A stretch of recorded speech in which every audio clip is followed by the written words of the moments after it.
आज के इस वीडियो में मॉडर्न पीरियोडिक टेबल, आधुनिक आवर्त सारणी और आधुनिक आवर्त नियम के विषय में अध्ययन करेंगे। पिछले वीडियो में हम आवर्त सारणी का विकास और विकास का चरम मेंडलीफ की आवर्त सारणी के विषय में अध्ययन किए थे। मेंडलीफ के समय में परमाणु क्रमांक की खोज नहीं हुई थी और उसमें तत्वों की भी संख्या कम थी। अतः मेंडलीफ ने परमाणु भार को उस तत्वों के गुणों का आधार मान करके आवर्त सारणी बनाई थी और उनके अनुसार तत्वों के भौतिक और रासायनिक गुण परमाणु भारों के आवर्ती फलन होते थे। परंतु मोजले द्वारा 1913 ईस्वी में परमाणु क्रमांक की खोज के उपरांत मोजले ने यह परीक्षित किया कि यदि इलेक्ट्रॉन किरणों को भारी धातुओं हैवी एलिमेंट से टकरा करके यदि एक्स किरण उत्पन्न करते हैं तो एक्स किरणों की आवृत्ति उन तत्वों के परमाणु क्रमांकों के साथ यदि हम ग्राफ खींचें तो परमाणु क्रमांक और एक्स किरणों की आवृत्ति का वर्गमूल के बीच ग्राफ एक सीधी रेखा प्राप्त होती है। वहीं यदि एक्स किरणों की आवृत्ति और परमाणु भार के बीच यदि ग्राफ खींचते हैं तो ये सीधी रेखा नहीं प्राप्त होती। इस आधार पर मोजले ने प्रेक्षित किया और यह प्रतिपादित किया कि तत्वों के भौतिक और रासायनिक गुण उनके परमाणु क्रमांकों के आवर्ती फलन होते हैं और तत्वों के गुण परमाणु क्रमांक पर निर्भर करते हैं, न कि परमाणु भार पर। तो इस तरह से मोजले ने जो प्रेक्षित किया एक्स किरण की आवृत्ति और जेड एटॉमिक नंबर, तो इस रूप में एक सीधी रेखा प्राप्त हुई। वहीं यदि परमाणु भार को आधार माना जाए तो एक्स किरणों की आवृत्ति और परमाणु भार के बीच जो ग्राफ था वो कुछ इस तरह से था, यानी सीधी रेखा प्राप्त नहीं हुई। और इस आधार पर ये कहा गया कि तत्वों के जब भौतिक गुण उनके परमाणु क्रमांकों पर आधारित होते हैं। दूसरे शब्दों में तत्वों के गुणों का मूल आधार परमाणु क्रमांक है, एटॉमिक नंबर है, न कि एटॉमिक मास। जब ये प्रतिपादित हो गया तो इस आधार पर मेंडलीफ की आवर्त सारणी के मूल आधार में संशोधन करना पड़ा और इस संशोधित मत को आधुनिक आवर्त नियम कहते हैं। तो आधुनिक आवर्त नियम के अनुसार तत्वों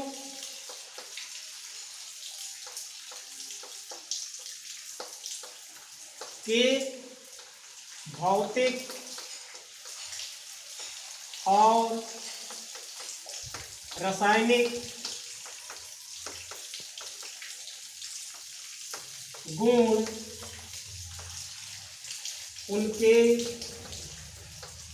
परमाणु क्रमांकों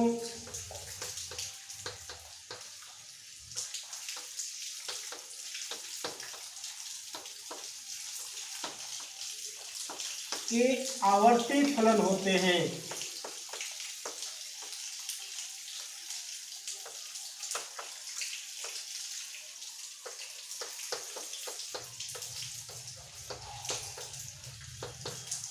अर्थात यदि तत्वों को उनके परमाणु क्रमांक के वृद्धि क्रम में सजाते हैं तो एक निश्चित अंतराल के बाद समान गुणधर्म के तत्व की आवृत्ति मिलती है और इस तरह से तत्वों के गुणों का या आधुनिक आवर्त नियम का मूल आधार प्रमाण क्रमांक होता है। प्रमाण क्रमांक को आधार मान करके जो आवर्त सारणी बनाई गई इसे आधुनिक आवर्त सारणी कहते हैं। और आधुनिक आवर्त सारणी में चूंकि तत्वों के गुणों का आधार प्रमाण क्रमांक है और किसी एक तत्व का प्रमाण क्रमांक एक ही होता है और वहीं सभी समस्थानिकों को किसी एक तत्व के सभी समस्थानिकों के प्रमाण क्रमांक समान होते हैं, अतः आधुनिक आवर्त सारणी में सभी समस्थानिकों का उस तत्व के एक ही जगह पर स्थान मिल जाता है। आधुनिक आवर्त सारणी में अक्रिय गैसों जिनकी खोज मेंडलीव के समय नहीं हुई थी, उनके लिए मेंडलीव की आवर्त सारणी में एक अलग से शून्य ग्रुप उनकी संयोजकता शून्य मान करके शून्य समूह जोड़ा गया और इस तरह से आधुनिक आवर्त नियम एक तरह से मेंडलीव का संशोधित आवर्त सारणी है। जो वर्तमान में हम अध्ययन करते हैं इसको हम दीर्घाकार आवर्त सारणी या लॉन्ग फॉर्म पीरियोडिक टेबल कहते हैं, जिसका विकास मोजले के बाद राग, वर्नर और नील बोर्ड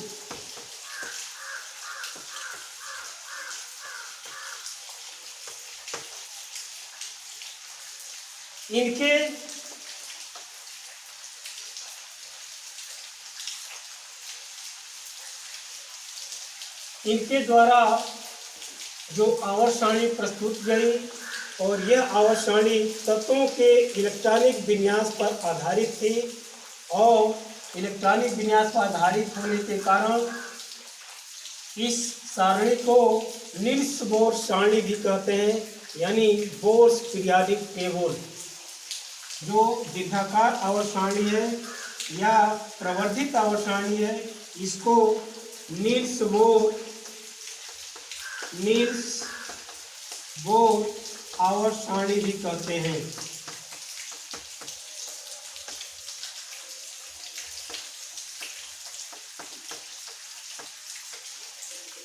इसका मूल आधार तत्वों का इलेक्ट्रॉनिक विन्यास माना गया है, क्योंकि तत्वों के इलेक्ट्रॉनिक विन्यास परमाणु क्रमांक के बराबर बाहरी कोश में उपस्थित इलेक्ट्रॉन पर आधारित होते हैं।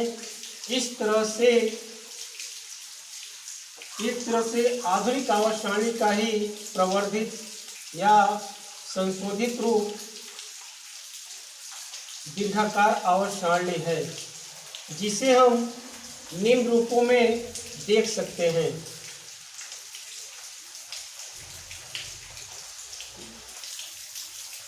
आवर्त सारणी का वर्तमान स्वरूप लॉन्ग फॉर्म पीरियोडिक टेबल जिसे बोर्स पीरियोडिक टेबल भी कहते हैं, इसके विकास में राव, वर्नर तथा नील्स बोर का महत्वपूर्ण योगदान रहा है। क्योंकि बोर्स ने तत्वों के इलेक्ट्रॉनिक विन्यास को दर्शाने के लिए महत्वपूर्ण मत दिया था। इसी आधार पर आवर्त सारणी आधारित होने के कारण इस सारणी को हम बोर्स पीरियोडिक टेबल 4 की आवर्त सारणी भी कहते हैं, जिसकी मुख्य विशेषताएं यह आवर्त सारणी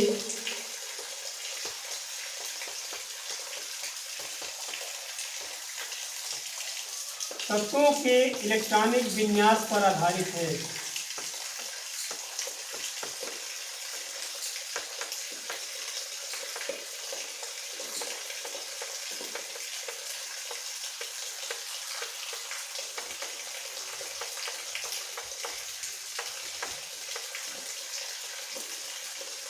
दूसरा,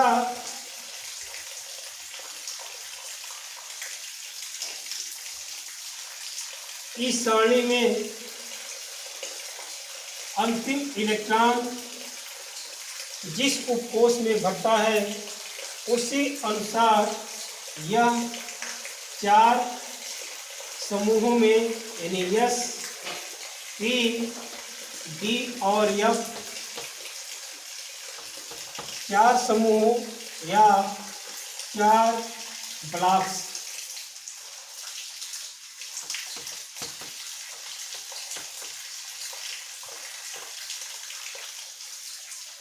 में विभाजित है।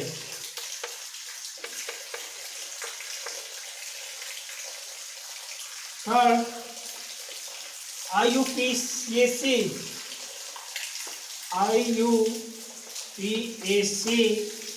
के अनुसार इस सारणी में 1 से 18 तक कुल 18 समूह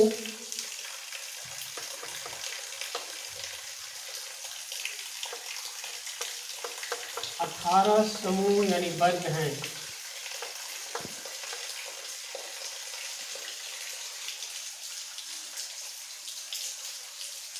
फोर्थ,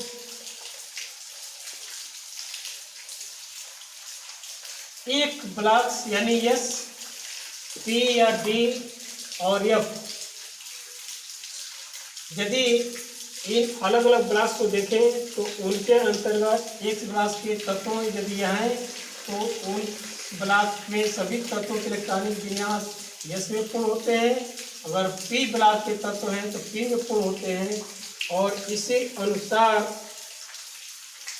प्रत्येक आवर्त में किसी एक कोष में इलेक्ट्रॉन भरना प्रारंभ होते हैं और आवर्त के समाप्त होने के साथ वह कोष पूर्णता को प्राप्त होता है। तो इस तरह से यदि किसी आवर्त में इलेक्ट्रॉन कोष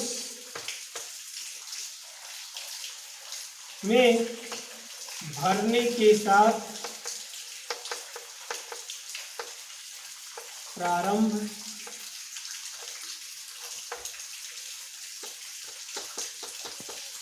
होता है तथा आवर्त के अंत में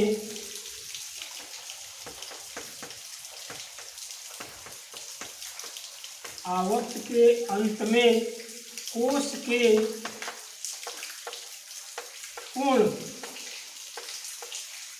भरने के साथ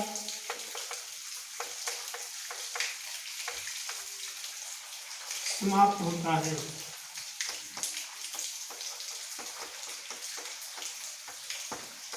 दूसरे शब्दों में एक मैजिक नंबर जैसे प्रथम कोष में 2, दूसरे में और तीसरे में 8, 8, 2, 8, 8 और चौथे और पांचवें 18, 18 और छठवें 32। इस तरह से ये मैजिक नंबर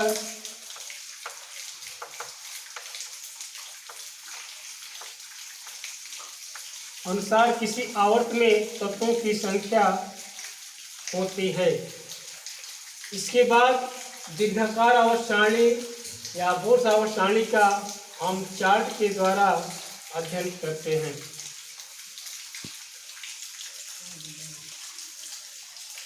यदि इस आधुनिक या वर्तमान स्वरूप आवर्त सारणी का प्रारूप देखें तो सबसे पहला जो आवर्त है इसमें पहले आवर्त में 2 तत्व होते हैं मैजिक नंबर के अनुसार और 1, 2,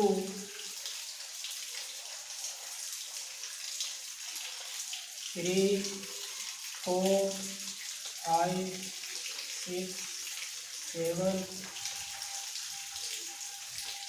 8, 9, 10, 11, 12, 13,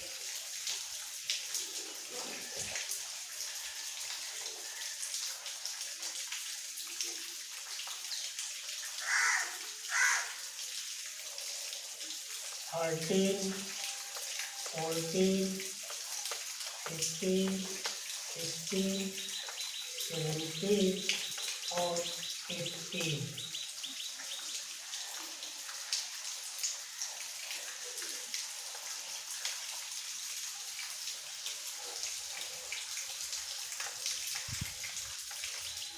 मीडियम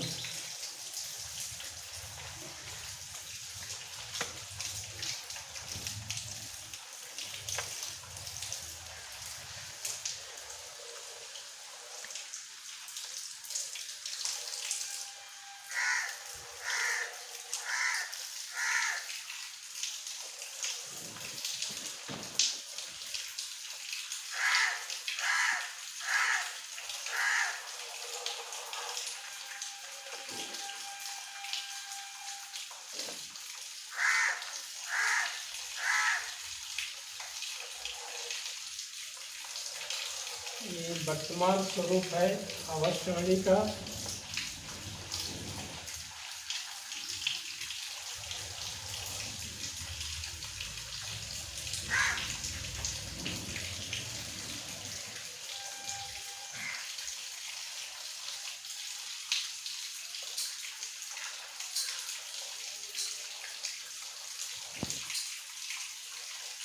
यह आवर्त सारणी का वर्तमान स्वरूप है, जिसमें प्रथम और द्वितीय 1 और 2 ऊर्ध्वाधर खाने, जिसमें यस कोष के अंदर इलेक्ट्रॉन भरते हैं, इनको यस ब्लॉक तत्व कहते हैं, यस ब्लॉक एलिमेंट्स। और सबसे दाहिनी तरफ 13वें से 18वें तक को हम पी ब्लॉक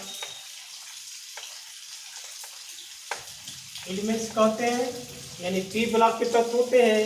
और ये जो बीच में 3 से 12 तक ये डी ब्लॉक।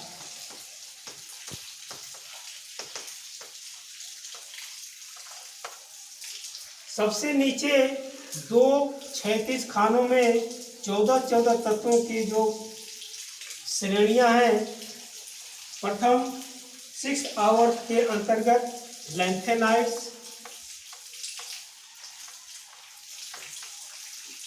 और एक्टिनाइड। इन्हें अगर संख्यक दृष्टि से देखा जाए तो प्रथम आवर्त में हाइड्रोजन और हीलियम 2 तत्व हैं, एटॉमिक नंबर 1, और दूसरे में lithium, beryllium, boron, carbon, nitrogen, oxygen, fluorine और नियान। इस तरह से, और ये एफ ब्लॉक। इस तरह से इन तत्वों का स्थान व्यवस्थित किया गया है, जिसे हम एक चार्ट के रूप में देख सकते हैं। देखिए सामने modern periodic table of the elements, जिसे लॉन्ग फॉर्म भी नाम दिया गया है, यह आपके सामने रखा हुआ है। इसमें देख सकते हैं यह ऊर्ध्वाधर लॉन्गिट्यूडनल खाने और ये 36 खाने। तो 36 खानों को हम पीरियड्स कहते हैं और ग्रुप्स ऊर्ध्वाधर खानों को कहते हैं।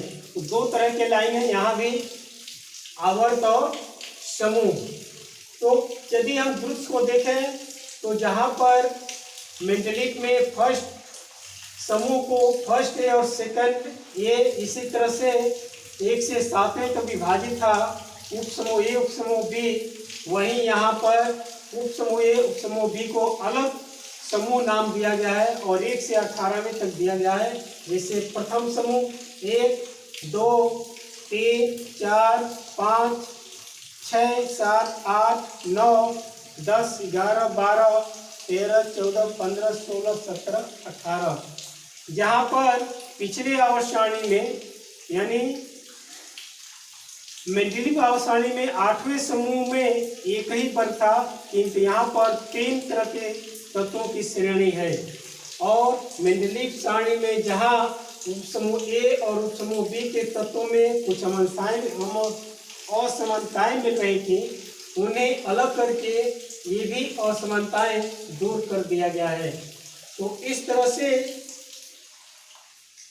प्रत्येक समूह को एक एक करके 18 समूह और आवर्त जो है 7 आवर्त। यहाँ पर सबसे नीचे 2 श्रेणियां हैं 14 तत्वों की, जिसमें यहाँ पर देखिए 3rd, 3 और यहाँ पर 6वें आवर्त के अंतर्गत लैंथनम, और लैंथनम की जगह पर ही सीरियम से ये 14 तत्व स्थान दिए गए हैं। यानी 6वें आवर्त में और तीसरे समूह में लैंथनम के साथ ये 14 तत्व भी रखे गए हैं, और उसी अनुसार 7वें आवर्त के अंतर्गत एक्टिनियम के साथ तीसरे समूह में ये 14 तत्व रखे गए हैं। इन्हें एक्टिनाइट तत्व कहते हैं और इसे लैंथेनाइट कहते हैं। और इस तरह से चूंकि इनके साथ यदि हम स्थान देते तो इस आवर्त सारणी का प्रारूप बिगड़ जाता, इसलिए इनके गुणों में काफ़ी समानता भी है, इसलिए इनको अलग से नीचे स्थान दिया गया है। और अक्रिय गैसों के लिए सबसे अंत में 18वां समूह के रूप में, जो पहले शून्य था, 18वां समूह के रूप में स्थान दिया गया है। और प्रत्येक समस्थानिक का चूँकि उसका प्रमाण क्रमांक समान होता है, इसलिए एक समस्थानिक की जगह पर ही उस तत्व के सभी समस्थानिकों को स्थान मिल जाता है। तो यदि हाइड्रोजन के 3 समस्थानिक है, ये तीनों का स्थान प्रथम स्थान पर होगा, और उसी तरह से यदि सोडियम के 2 हैं या कार्बन के 3 हैं तो एक ही स्थान पर इनके समस्थानिकों का स्थान मिल जाता है। इन सब के बावजूद भी कुछ अभी कमियां हैं, जैसे हाइड्रोजन का स्थान मेंडलीव की आवर्त सारणी की भांति हाइड्रोजन का स्थान यहाँ भी विवादित है। इनोमेलस बिहेवियर होने के कारण इसका स्थान अनिश्चित है।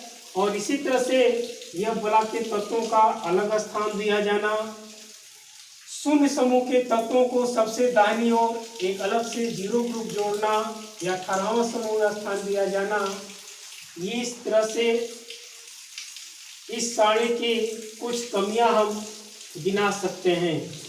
परंतु यह आवर्त सारणी वर्तमान स्वरूप हर प्रकार से सत्य है, जो भी वर्तमान में अध्ययन हो रहे हैं। इसके बाद हम 100 से अधिक प्रमाण क्रमांक वाले तत्वों का नामकरण का अध्ययन अगले वीडियो में करेंगे। यहाँ पर आप आवर्त सारणी, आधुनिक और प्रवर्धित सारणी और पुनः इनकी क्या विशेषताएं हैं और इनकी कुछ कमियां क्या हैं का अध्ययन यहाँ पर हम किए।